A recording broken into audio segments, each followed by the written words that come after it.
Hello and welcome. We are live on Sports Radio 102.9 The Game, a division of Broad Street South here tonight. You guys just saw him over Martinez Company along with myself, real Delco Dave, and then the long lost soul from the line of scrimmage. You guys know the college athlete, the Uncle Rico of Sports Radio. It is the Ryan Neff. Ryan, sir, how are you this evening? I'm Ryan Neff. It's great to be with everybody tonight. Yes, Angel, I am the pimple on the ass of society. I'm that little, so much to get into, man. There's this is a hell of a sports week. Believe me, this is a hell of a sports week. Just so much to get into. National championship game, Nick Saban retiring, Bill Belichick parting ways. Now Alabama has a new head coach. There's just so much stuff to get into, man. What a hell of a sports week it was. It is. That's that's a good. I was not expecting that one, son. That was good. I don't have to remember that for the next time. But no, you are absolutely right. As well, first of all, so I can't. What's the last guy's name? DeBoer. DeBoer. There you go. Sorry. No, my apologies. I guess start off with that as we're waiting for AJ Spur, who's our guest this evening, site editor for USA Today. SMG, also Roll Tide Wire, writing about college football. So he should be on here shortly. He should be calling in on the hotline. And for those who are tuning in tonight, it's been a while. We rarely do a Friday night here on Broad Street South. But because it was a short, condensed week over Martinez Company, we decided, Brian and myself, to fire things up here on a Friday evening, along with Real Delco Dave. But so Alabama, well, two quick hires, Brian. I guess to start off with college first. I didn't think that Bama, just like the Patriots, would hire someone like that quick. I thought they would do more of their homework and research when you're replacing someone like Nick Saban, but I guess they figured out that he was just the it factor. Well, I'm sure it wasn't just like an overnight thing that they decided that they were going to go after DeBoer. So Steve Sarkisian was a name. What are the other ones that I saw? There were three on their list that were top. Sarkisian was one of them, and I can't remember the other two offhand. I should have written them down. But, I don't understand the hire. We can talk to AJ about it. It's one thing to coach in the now defunct Pac-12, right? And they got their ass kicked basically in the national title game. Going to the SEC is a different beast. And to follow a legend like Nick Saban, Oklahoma and Texas are coming over. And now they have to deal with that. So it's going to be a tough sled. I mean, Ole Miss is on the rise. Brian Kelly has LSU pointed in the right direction. Georgia, Texas, Oklahoma, Mississippi State's probably not going to be any sort of slouch next year. So again, I thought he should have stayed at Washington. I know Washington's going to a different conference. Washington, I believe, is going to the Big Ten. If I remember, there's so much crap going on realignment wise. I thought he was fine where he was at, and he would have a better chance in the Big Ten, right, especially if Harbaugh leaves, because then you really just only have to worry about Ohio State. And what he built at Washington over the last couple of years with Michael Penix, again, I think he's going to have a hard time, but maybe he's up to the challenge. I don't know. All right, Dave? I mean, I like the hire. It's tough to you can never replace a legend like Saban. The next guy up is always going to be in a tough spot. But the guy's a proven winner. He's never coached in the SEC or really in the South at all. But it had to be somebody. And if he can do it, if he can just make that transition from Saban and keep them the same kind of powerhouse they've been, even if they take a step back or two at first, I mean, the guy will be able to write his own ticket in Alabama if he can keep that program going the way they are. I think recruiting is going to be his biggest thing. Saban was an excellent recruiter, and that's how he managed to keep that program the way it was. So that's what he's going to have to do is maintain that level of recruitment.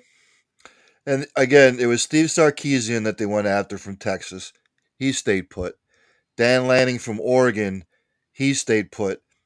There was one other I saw, and to be quite honest with you, what I'm really shocked at is they didn't go after Dabo Swinney, because played at Alabama, played on that 1992-93 national championship team. He had built Clemson into, let's face it, Clemson at the height of their success under Swinney, he built an SEC type team in the ACC. So he knows how to build a program. He knows how to sustain the program. Right. And I'm just surprised that they didn't go after him, or maybe they did. And maybe he just figured, I'm just going to stay at Clemson. But that's basically his dream job. And I don't know why they didn't go after him, to be quite honest with you. Maybe that's something we can get into with AJ. There was another hire too, or an extension. I think it was Norville with the Seminoles. Yeah, that was the other one. I'm sorry, Norville. It was on Alabama's radar. But if you, Florida State just got hit with some sanctions against them for NIL recruiting violations. That came out. So again, I'll say it again, like Pat Day used to say, the old Auburn head football coach. There is no program that's lily white. And there's Sandy. Yep. Miss Adams. Yes. Sandy Adams, you guys can listen to her show right here on Sports Radio 102.9 The Game, the Fifth Quarter podcast, as she hosts the show, doing an outstanding job. Sandy, thank you so much for tuning in. Do appreciate it. Hello back to you, and I hope that the new year is treating you well so far. I know we're 12 days into it. Man, time flies, man. I guess maybe when you're down here in Florida, it just seems like it cruises by quick. And then you get a grip. Oh my God, it's like I just saw you guys. How have you been? I missed you all so much. What a wise guy. What a wise guy. Sandy, good to see you here, though, in the comments. I do appreciate it.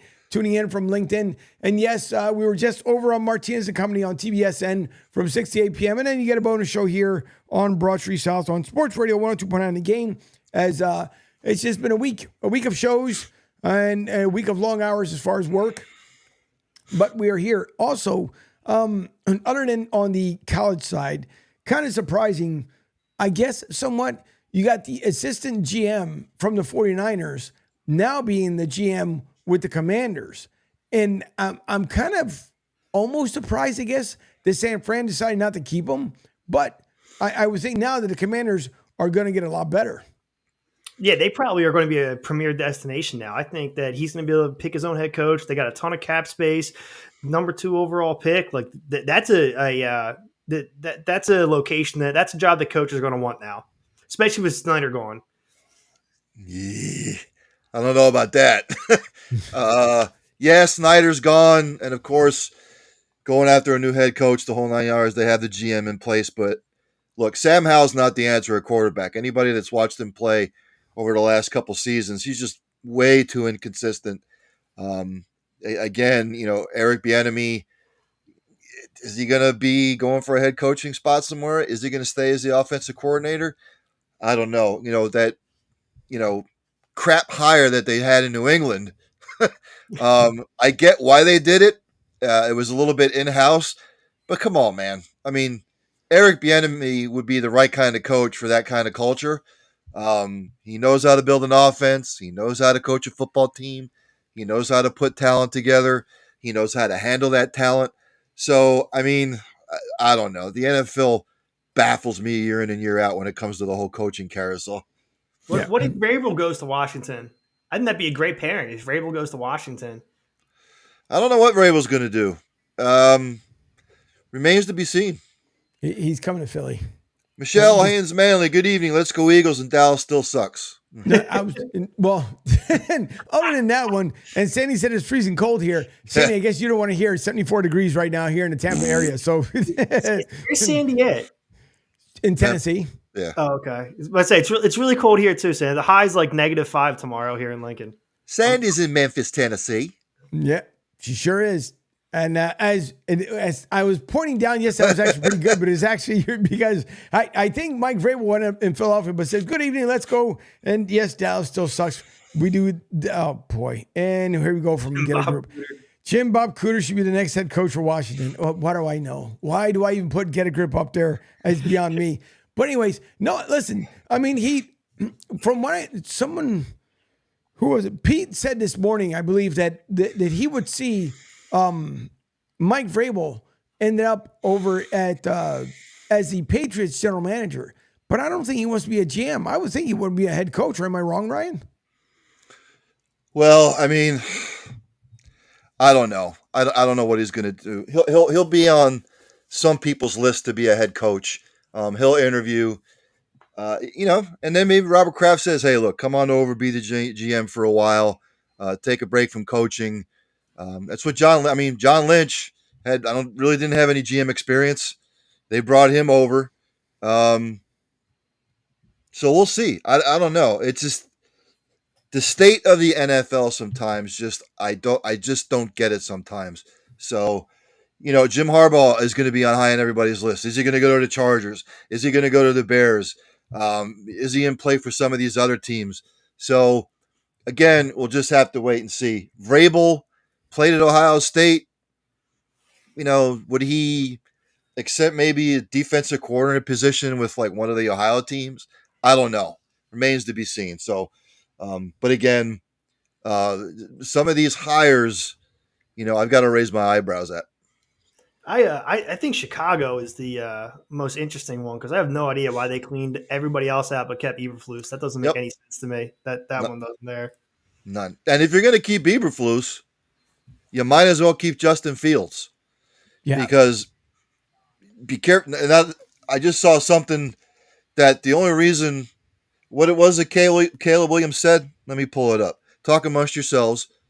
I'll give you I'll give you a topic to discuss. Rhode Island is neither a road or an island. Wait.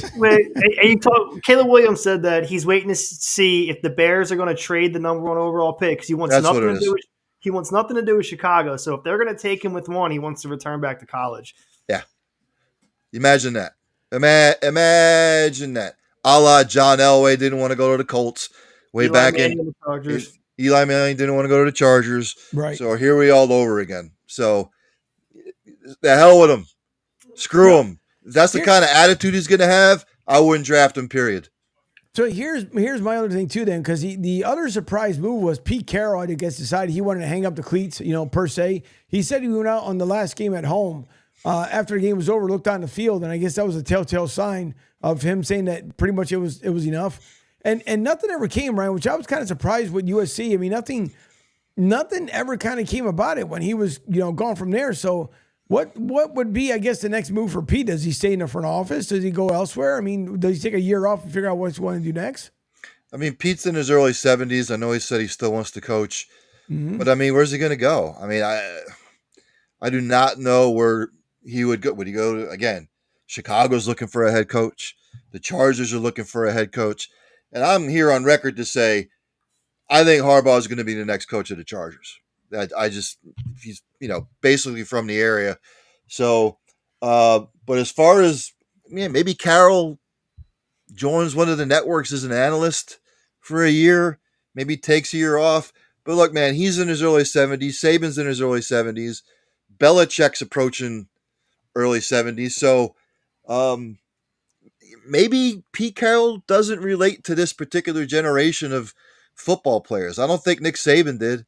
I don't think Belichick did either. Has the game passed them by? Maybe not, but it's all about relatability with your players this generation anyway. Yeah, I mean, he'd have a short shelf life wherever he goes. I feel like it'd be like a maximum 5 years. Like I feel like he'd want to go somewhere where he has a chance to win now. Like he'd want to have kind of a ready-made roster, make a few tweaks, bring his system in, and go from there. But I can't see he's not looking for a rebuild or anything that he needs to build from the ground up. Yeah. And the Arena Football League's still looking for guys. And by the way, you mentioned Chicago. Matt Eberflus is not going anywhere. They decided to keep Eberflus in house, so he's not gone. He's still there.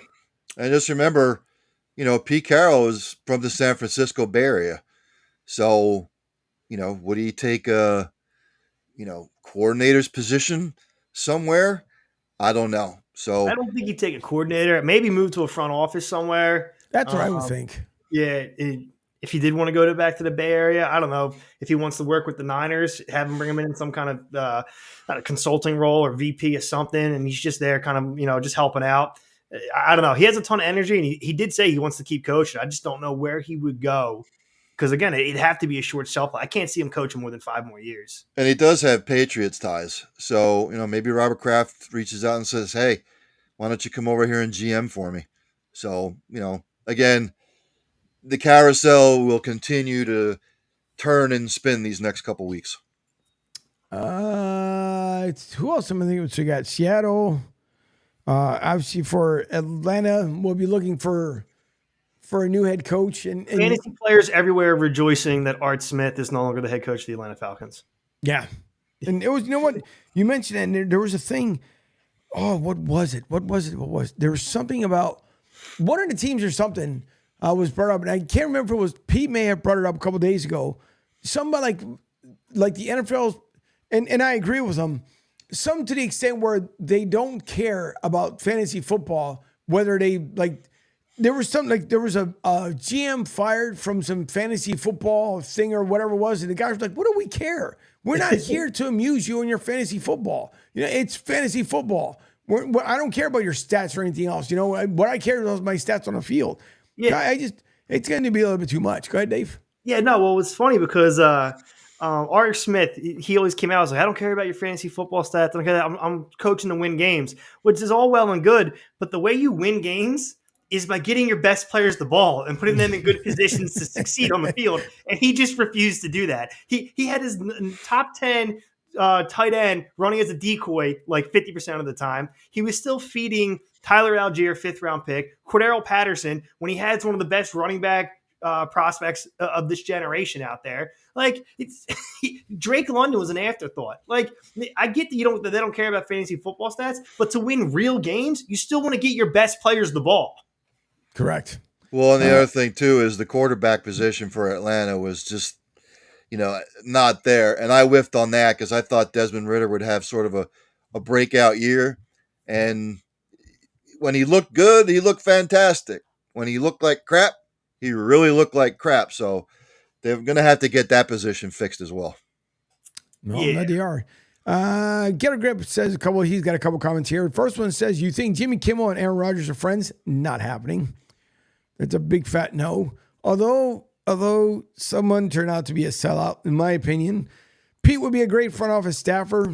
And according to him, ESPN posted a pic of angry-looking Belichick in a Panthers outfit, teasing different NFL teams he could join, and I just laughed. Well, it's what he do. He's not going to the Panthers. I don't think so either. I don't think anybody truthfully wants. If you are a young Dave, if let's just say you're a young assistant head coach trying to get your feet wet to become a head coach, and the Panthers come calling, would you answer that phone?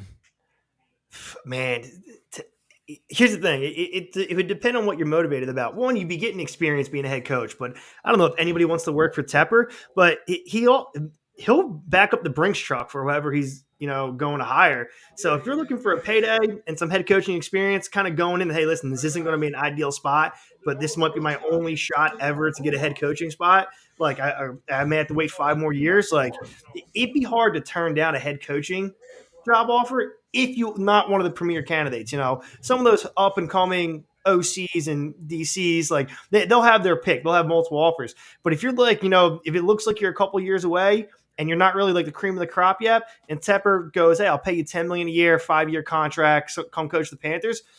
I mean, if that's who it might be worth it just to get your name out there and be like, hey, this isn't perfect, but this might be the best shot I got right now. And if you're not doing a good enough job, he'll fire you midseason and he'll throw a drink on you. And there you go. I just find it, to me, I'm sorry, there's a lot of things that need to be repaired in Carolina. And I don't even know, like I know the day after, when the season's over, they come, they clean out the lockers. 2 days later, maybe. I truthfully, if they say, well, the media's coming, I'm like, what time are they getting here? 8:30. Good, I'll be here at 6. Like, what could you possibly say to the media? Like, there's nothing positive that came out of this season. And then you get the owner who throws a drink. Like, you can't stick up for him. So if it's media time, when they come to clean up, like I would just say, listen, I don't know what you guys, right down the street, over in Jacksonville, yeah, you can go interview those guys because Doug. I can't believe you. I mean, I know the Eagles are bad enough. Dougie P, just a couple years separated from the Super Bowl. And the way it was looking right now for Jacksonville, at the end of the season, looked like, they're going to make some good moves. Then this season, you would have thought that it could be a possibility they can make them, their way into the Super Bowl. And then the collapse to now the point he's wondering if Trevor Lawrence is the actual starting quarterback for Jacksonville. So to me, it's kind of surprising. Like, Doug, what happened? I mean, you blew the last final weeks of the NFL season, but now to basically call your quarterback and saying that you don't think he's your quarterback in the future, how much are the Jaguars not saying much to Doug there? Well, look, Trevor Lawrence isn't Doug Peterson's guy. He didn't draft him. Dougie P came into a situation that was, basically leftovers from Urban Meyer's, you know, draft classes. So, look, you can't just blame the quarterback for Jacksonville's collapse. You got to take a look at the coaching, how they use the players. Trevor was hurt for a little bit. Travis Etienne, I didn't think they utilized him well enough. I just didn't think they did enough to put the players in position, and of course, quarterback's the leader. Things don't go well offensively. Who are you going to blame first? You're going to blame the quarterback. So, again, not Dougie P's guy. I don't know what Dougie P's thinking of. I was always taught if there's crap going on with your team, you keep it in-house, you keep it in the locker room, and you don't say squat. But now, that just seems to be the thing to do. Like Elon Musk said, I can't say it, this is a family show, but it's, you know what I mean? So that's just the social media age we live in. Yeah, no, I don't know what Peterson's going to do. This is his second shot at the head coach. He obviously won a Super Bowl. I feel like, I think he's feeling some pressure. That I think he knows he needs to be successful. I feel like he felt the collapse, probably thought it was on him. I don't think he wants to make excuses or try to lay the blame somewhere else. I just think that there's some internal pressure. There's probably some emotion going on there. I think he steps back, takes a month vacation, steps away from the game for a bit. But I think he knows he needs to put some more, have some more success, because you only get so many shots at being a head coach. So, unless you're Belichick, Reed, Saban, one of the greats, you only get so many chances. One Super Bowl is only going to carry you so far. So I think going into next season, I think Peterson's probably feeling some pressure. He's probably a little warm. I think so. The other thing I'm kind of surprised about, and Ryan, you had sent this out earlier, and again, I don't know what Jerry Jones sees in Mike McCarthy, but if he's saying that even if basically Dallas loses, excuse me for my voice here, it's been a long day, but he says that even if Dallas loses, that he would actually keep McCarthy around. To me, I why don't you show him the door? But what does he see in him, Ryan, that he still believes that he can take him to the promised land? Then people wonder why I defected 8-9 years ago from being a Dallas Cowboys fan. It's because of this clown. I can't stand it, man. Cowboy Nation, all I'll say is this. If you're fed up with it, just don't go to the games anymore. Because this is the kind of rhetoric he spews. He'll say one thing, and then a week later, he'll say another thing. And then he has to clarify. He feels like he has to clarify everything. And it's a joke anymore. It's a flat-out joke. I didn't think McCarthy was right for the hire anyway. As he has success, regular season, yeah. Get to the playoffs, it's a different story. If they get bounced this weekend, McCarthy's gone. I don't care what Jerry Jones says. If they get bounced, then Mike McCarthy's gone. Now, if he makes a deep playoff push, if he wins the first round, then he wins the divisional round, and let's say he wins the NFC Championship game, he gets to the Super Bowl, then he'll keep him. But, again, McCarthy's just another puppet that Jerry Jones can control. Because if he was like a Bill Belichick, you know what he told Jerry Jones? He'd have told him to get bent. But it's just, he will never, ever, Angel, he will never allow another coach like Jimmy Johnson to take all the credit in the world. He had enough of that, and he just continues to pull the marionette strings of whatever coach he puts in there. The only thing I again, kind of on the fence on this one, but you have Jimmy Johnson that finally got into the Ring of Honor. I don't know why it took so long. I don't know what the deal is, honestly, truthfully, between Jerry Jones and Jimmy Johnson. I know, I get it. Listen, it's an honor. Would I have accepted it? No. Because my thing is, I brought you your last Super Bowl championship. And it's taking you all this time to acknowledge me. Why? Just because Dallas is on a hot streak? I'm sorry. If I'm Jimmy Johnson, I would have been like, you know what? I'm good. Keep your ring of honor. Promiscuously, how in the world you end up saying that word, I'll be there, but that's about it. Or I would send him a cardboard cutout and just have somebody in the back just move the lips like I'm actually there. Well, Troy Aikman had a lot to do with all that coming together. He was sort of like the go-between, the mediator. To be quite honest with you, I think Jimmy Johnson could have cared less. It was just another thing Jerry Jones controlled, and he had to have his say in everything. This is why I haven't put him in the Ring of Honor. I applaud Troy for being the mediator in that sense. But, again, I'm like you. I would have told him to get bent. I would have been like, nope, taking this long. You can take it. You can shove it. I've got my rings. That's all I need proof of. Yeah, that's interesting. But since Jimmy Johnson, you touched on it earlier, Ryan, he likes those coaches that he can control, that are not going to stand up to him, not going to push back. That's why Jason Garrett was there so long. Jason Garrett had almost no success. He had something like 3 or 4 straight 8-8 seasons, and Jerry Jones just kept running him back. He wants to be able to control. It's got to be the Jerry show. So, yeah, I don't know. Maybe McCarthy. He had success in Green Bay, obviously. A lot of that was Aaron Rodgers, people think. But if McCarthy can make – this is probably the closest he has to, a head coach that might push back a little bit. If he gets rid of McCarthy, I don't know who he'd go with. I don't know what coach would want to take that job, regardless of how talented that roster is. And I'll say this. Just remember, people, Bill Parcells was coach of the Cowboys, and he couldn't even stand Jerry Jones's crap. Ran him off after 3 years, and Bill Parcells made the playoffs 2 out of 3 years he was there, and he was building something, but Jerry had a hand in the cookie jar, like all over the place. And I've said this all along. I've said this for the last 20 years. If Jerry Jones would just sit back, like the Rooneys in Pittsburgh, like they do in Denver, like they do in Green Bay, like they do in Philly, just sit back, be the owner, hire top-notch organizational football people, and just let everybody do their job, and you reap the rewards from it, I guarantee you the Cowboys would have won maybe a couple of Super Bowls since the last one, but Jerry Jones will never, ever do it. All right.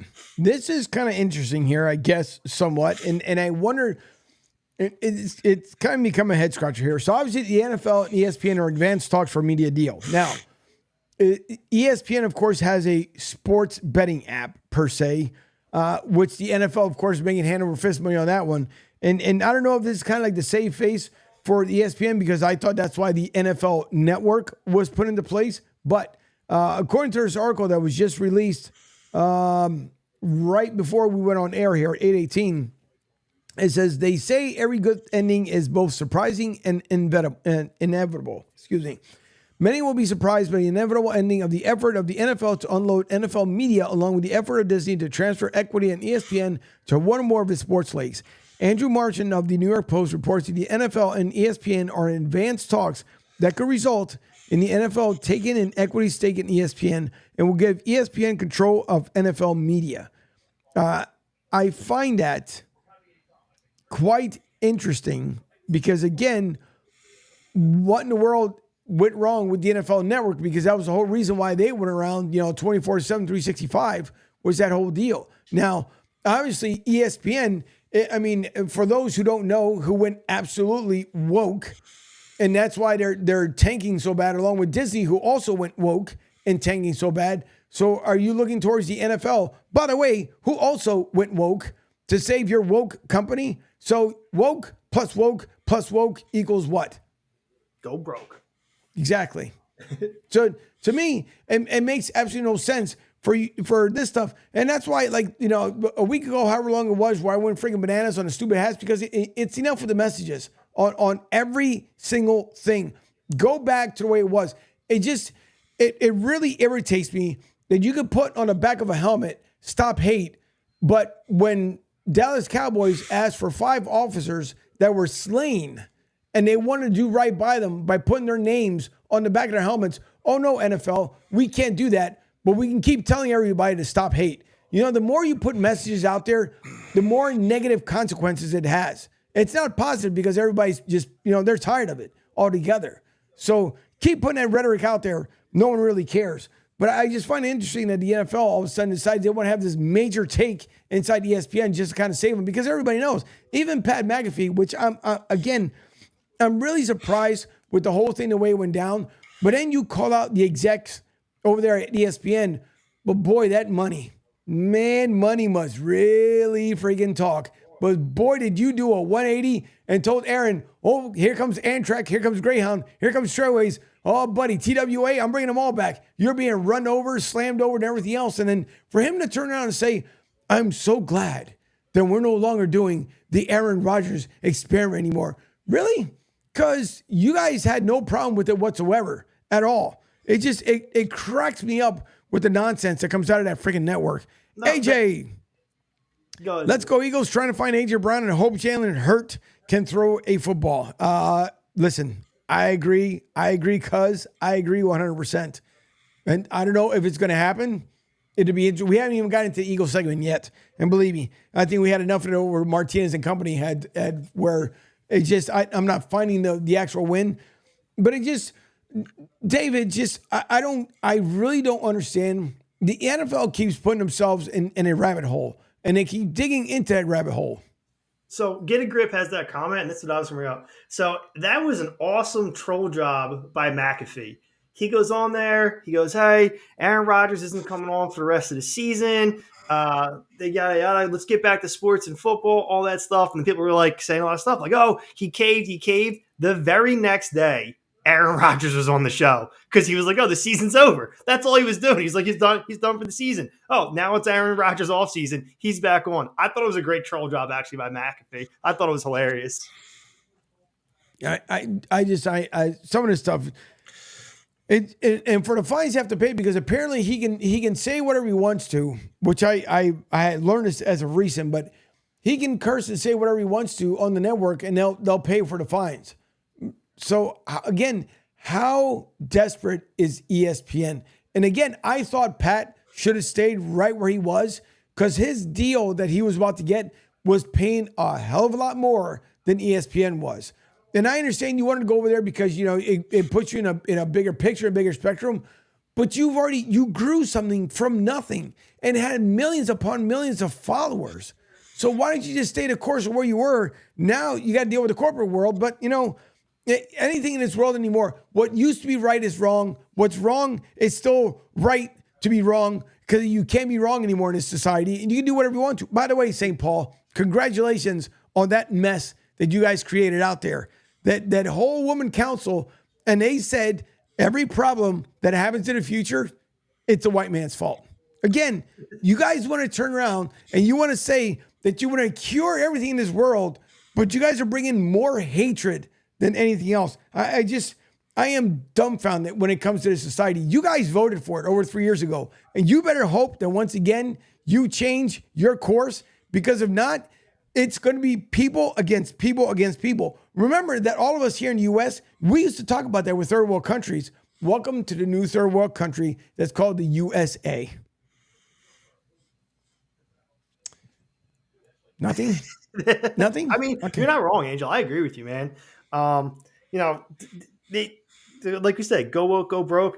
I don't know what, I think ESPN is struggling to maintain the viewers they have, but I also feel like they're too big to fail.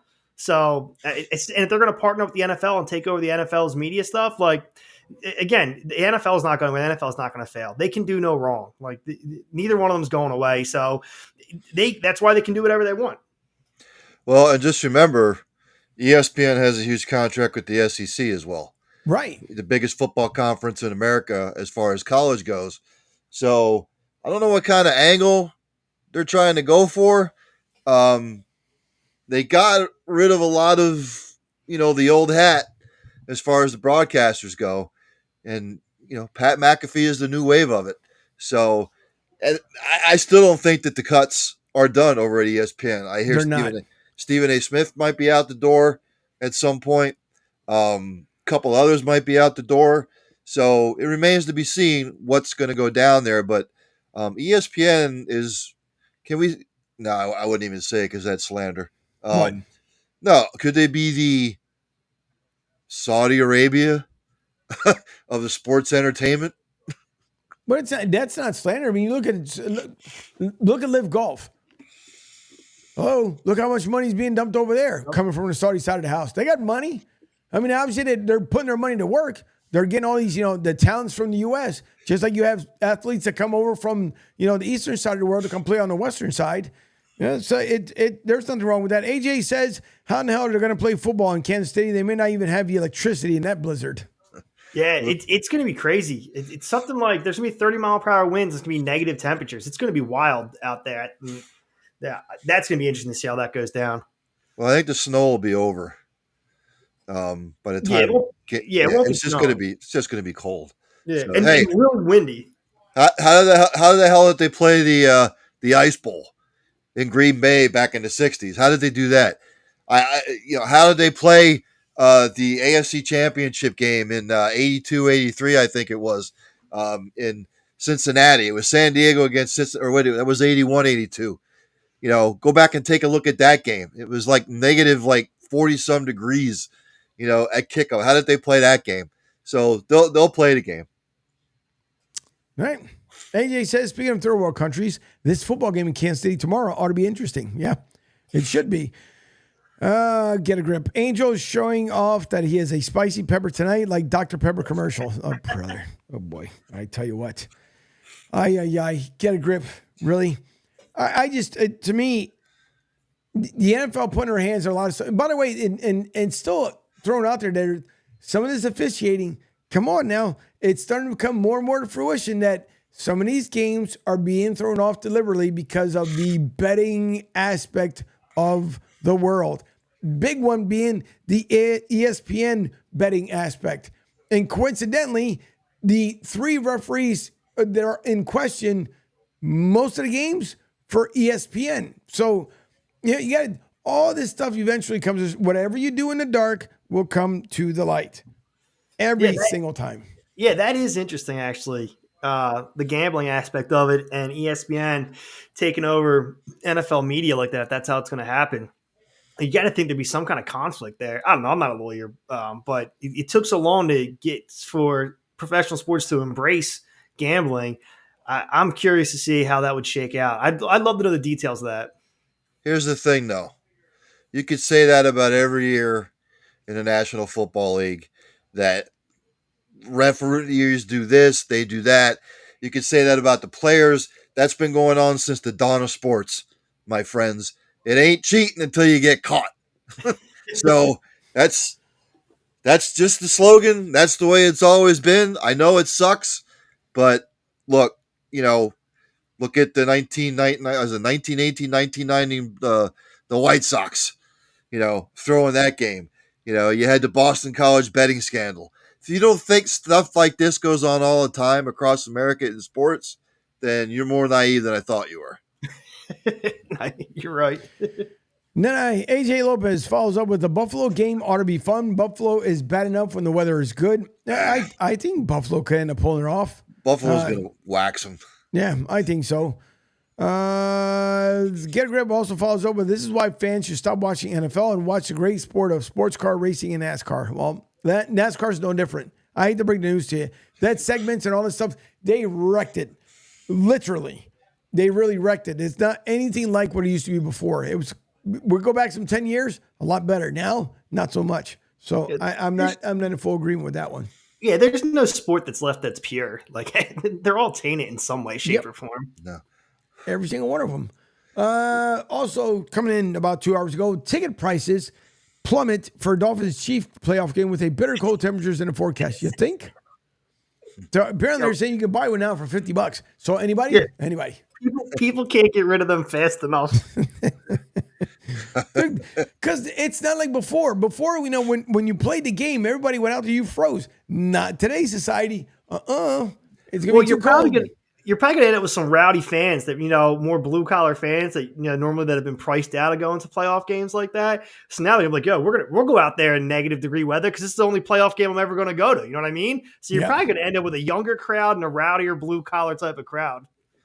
And just think about 60 years ago when they played the Ice Bowl in Green Bay, and it was Green Bay and Dallas for the NFL. There was no Super Bowl yet. They didn't have the technology that they do today, sideline, with the heaters and all that.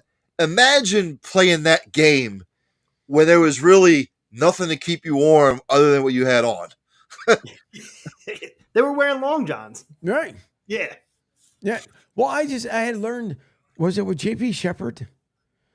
It was somebody, one of the, so there was I can't remember who the guy was.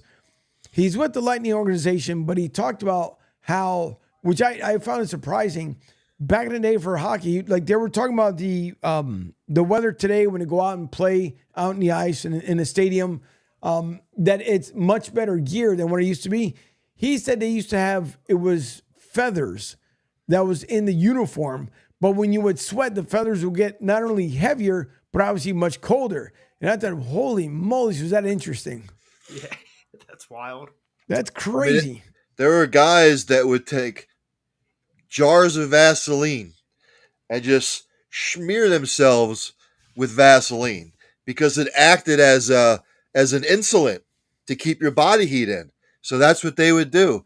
They would just go buy jars and jars of this stuff and just smear it on everywhere and then put their stuff on over it. That's wild, man.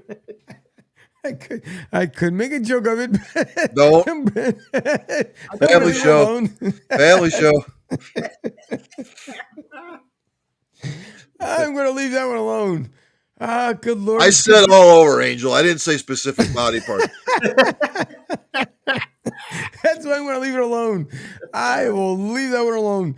By the way, the Chargers are set to interview Ian Cunningham for the GM opening on Sunday, since obviously the front runner was with Commander's choice of Adam Peters.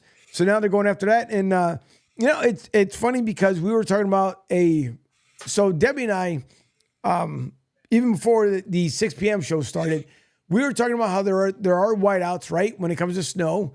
Then you have blackouts when it comes to, obviously, when you lose power and storm and stuff like that. She goes, you know what? They never say there's never a brownout. Well, up until now, Eagles injury report, brownout again. Anyone?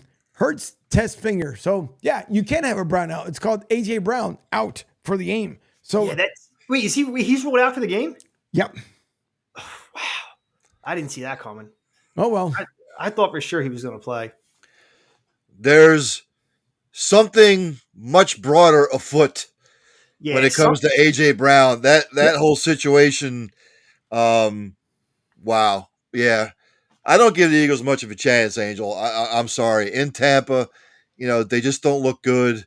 Everything is imploding. If they win, kudos to them, but the Buccaneers are better this time around than they were when the Eagles played them earlier in the year. No, I mentioned on Martinez and Company, I do not feel the win either. So don't feel bad because I don't feel the win at all whatsoever. So AJ Lopez says, instead of televising the KC Dolphins game, the NFL is going to put Steven and Jason Whitlock in the Onagon for 5 rounds. There you go. That actually wouldn't be bad.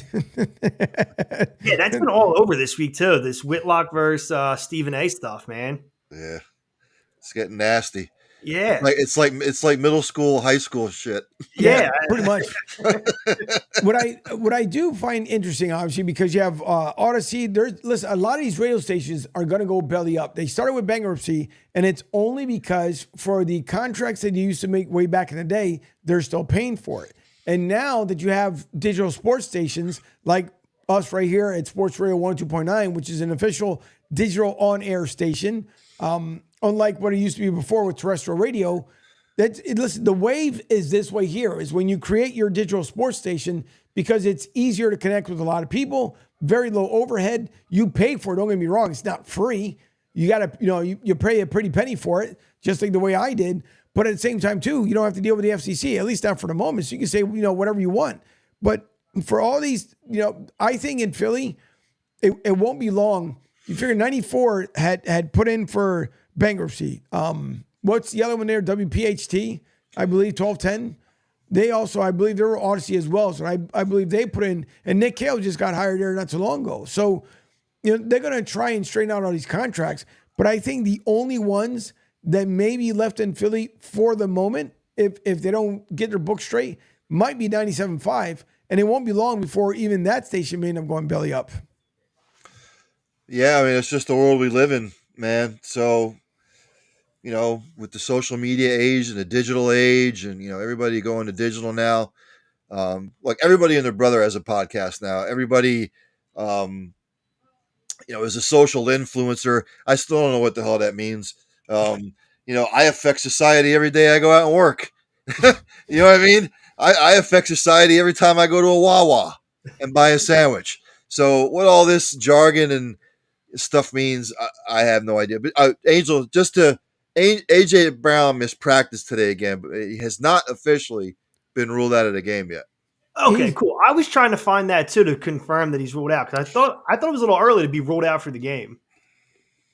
Yeah, well, he talked about his knee injury. He's not going to be in. He's not going to be in. You threw the Eagles under a bus. You're talking about you deleted your Twitter account and everything. Stop it. Just stop it. Just say you gave up. That's it. Just say you gave up. Enough of this nonsense about like, I know I would have come to Philly. I'm doing great. This, that, and the other. Oh, the diva mentality came out really quick. AJ Lopez says you'll find footage of Bigfoot riding the Loch Ness Monster to a live Elvis Presley concert before you find any footage of Stephen A. Smith's college basketball career. I can't argue that one. Yeah, that's good. I thought it was going somewhere else with that. Can't argue with that one whatsoever. And yes, it is a rare Friday night here with Sports Radio 102.9 The Game. Excuse me, after Martinez Companies. Pardon me for clearing my voice, as it has been a very long day. It starts at 3:30 a.m. and ends whenever stuff ends. But we had a couple minutes here before we end up closing out the show for the evening. Our guest apparently may have had something else going on. So maybe we get him on the line of scrimmage here sometime in the future. But for me, I think for a lot of these games that are coming up over the weekend, one is, again, I just don't feel the Eagles win. That's number one. The other thing as well, you got obviously Cleveland and Houston. That's Saturday night at 4:30. Joe Flacco so far kind of being the somewhat Cinderella-esque story with Cleveland saving their season and being able to come back. They're 11-6, Houston 10-7. But then again, CJ Stroud, right? And you talk about another Cinderella story as far as he's got to be the rookie of the year. There's no way in the world you couldn't go without him. I think to me, the Texans actually win one on a stunner against Cleveland. Dave? Yeah, I think the only other one for Rookie of the Year would be Puka Nacua. He set 2 rookie receiving records this year. I think he has a shot at it. But it's most of the awards usually go quarterback awards. It'll probably be C.J. Stroud. I also I like Houston as well.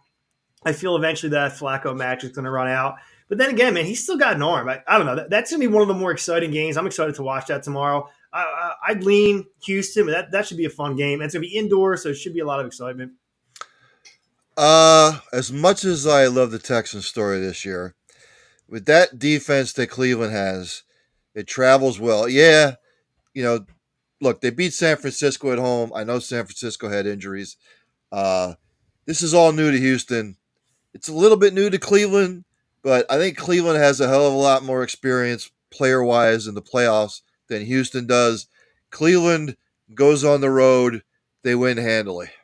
All right. In case you guys aren't following along here, if you guys listen to Martinez and Company, you'll hear AJ in San Antonio. Well, if you guys connect the dots, which usually I don't let the cat out of the bag too much, but that's AJ from San Antonio, which is AJ Lopez, as he says, Spurs 6, and by the way, as he's been commenting, even though I call him Cuz, but Spurs 66, Charlotte 45 in the Bad Basketball Invitational deep in the heart of Texas.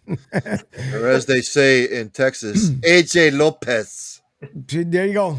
The next one obviously being Miami and Kansas City, Saturday, 8:10 p.m. The Bowl Fest. That would be the Freezer Fest. Both teams 11-6. Even though a lot of people are saying obviously Miami cannot take the cold, I still believe Miami will beat those stupid Kansas City Chiefs. No, I think KC takes it at Arrowhead. The cold's going to be a factor, but Miami struggled on the road all year this year. They give up a lot of big plays. I feel like even with the lack of talent at the wide receiver position, all he really has is Rasheed Rice and declining Travis Kelce. Reed and Mahomes put it together, and they get the win on this one. Warm weather teams that have to go on the road in January and February don't always fare too well. So, as much as I say this game makes me nervous, I still think Kansas City gets a win at home. I don't know how much farther they'll go after this weekend, but Kansas City gets it done. It'll be close, but I think Kansas City ekes it out. All right. Then you have the Steelers game Sunday at 1 on CBS. Pittsburgh 10-7 and Buffalo 11-8. Surprisingly enough, I think a lot of people don't want the Steelers to win. I don't know why. Maybe it's a picks thing. I don't know. Whatever it is, but the picks are already set. To me, I think Buffalo ends up taking this game. Yeah, I'm with you as well on that one. So Buffalo, people were talking about how dangerous the Rams were in the NFC coming down. Buffalo's the same thing on the AFC side. They're probably one of the most dangerous teams coming into the playoffs. So I don't think anybody really wants to play them. Also, there's some weird stuff going on between Mike Tomlin and Mason Rudolph. Yeah. Like Rudolph's slated to start this game, and like Tomlin still lists him as quarterback 2, and like really didn't want to like heap any praise on him, even though he basically saved their season. So I don't know what's going on there. I don't like drama between the head coach and the quarterback leading into a playoff game. So I think Buffalo beats Pittsburgh. Yeah, no TJ Watt on defense for Pittsburgh either. So, people are saying it's going to be closer than the experts think. Buffalo at home is probably going to be, both teams are cold weather teams anyway, but Buffalo at home with that defense, I think Buffalo runs all over them. All right. Then the Sunday afternoon, early evening game at 4:30 on Fox. Green Bay 9-8. Obviously, Dallas 12-5. Over under, I believe it's at 7 or 50.5, 1 or 2. I don't know. I'm not a betting guy, so what do I care? Anyways, it is what it is. For all I care, I don't care. Shirt skins. There you go. I guess the over under. But Dallas, even though they're at home, Green Bay has obviously been their daddy for the past 2 seasons. I think Jordan Love and Matt LaFleur find a way to beat Dallas. And I know, AJ may not be too happy on this one, but I think Green Bay finds a way to win. Yeah, I'm not there with you on that one, man. I think Dallas wins this pretty handedly. They were blowing teams out of the home all year. They're pretty much unstoppable at AT&T Stadium. So I think it's Dallas by multiple scores. Yeah, Green Bay's playing with house money. The pressure's on Dallas to win at home, win a playoff game. I think Green Bay will keep it close for a while, but then I think in the second half Dallas will pull away. I'm not saying that it's going to be a blowout by any means, but Dallas will win. I'm 10 points, 30-20, somewhere in there. All right. As we get ready to close out the show here, we got the LA Rams Sunday 8:15 on NBC. Wait all day for Sunday night. If Rich was here, he loves himself Carrie Underwood, so I'm pretty sure he's waiting for that one. But Rams 10-7, Detroit 12-5. Rams have found a way to resurrect their career there. Now, if Detroit wins, would Detroit then play Dallas? If Dallas wins, yes. So okay, now if that's the case, I would like to see that matchup. I would like to see Detroit versus Dallas for sure, but. On this case here, Detroit at home, I'm going with Detroit. I think the Rams story stops there. Interesting. I don't know, man. Rams match up well with the Lions. That Lions defense not very good. And when Stafford has time, basically, if you can block Hutchinson, right, even if you got to triple team them, they got no other pass rushers there. And if Stafford has time to pick apart that defense, like I said, I mentioned earlier, they're the most dangerous team coming into the playoffs, I think. I'm going to take the Rams in an upset. This game's going to come down to, can Detroit stop the passing game of the Rams with Nakua and Kupp and Higbee if Higbee plays? And on the flip side, can the Rams stop Jahmyr Gibbs and David Montgomery running the football? I think this is probably going to be one of the best games of the weekend. I think the Rams keep it close throughout, but I think in the fourth quarter, Detroit does just enough, and Detroit wins the football game. All right. AJ with a final comment here says, Ryan, there's playing football in cold weather, and there's playing football on the ice planet of Hoth. Fans in KC and Buffalo will be riding tauntauns and using the force to get into those games. You're awesome, man.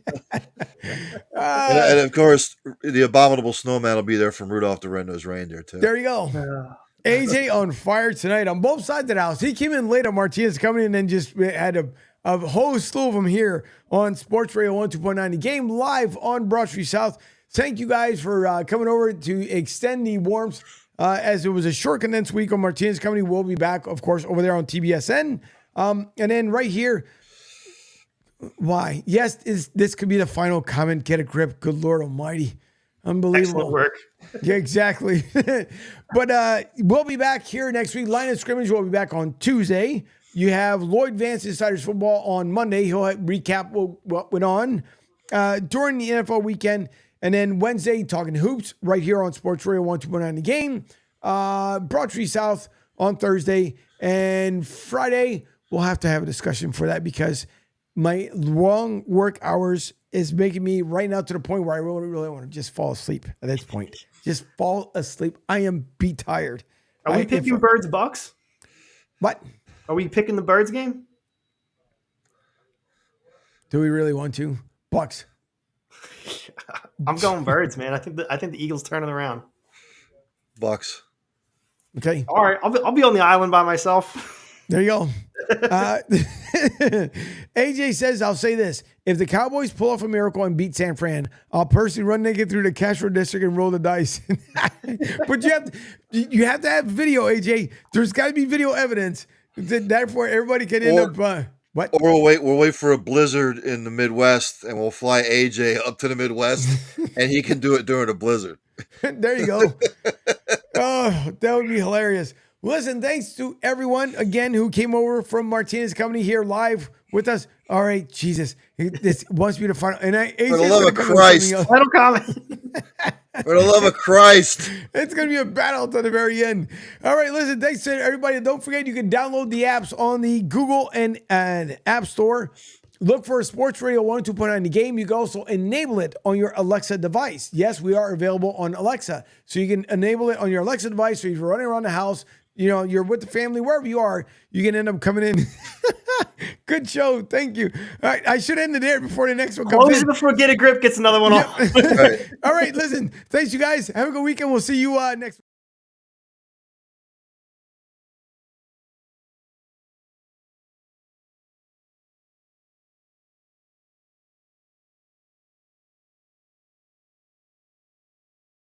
Look, he came in with the last one. He did. He fired one off.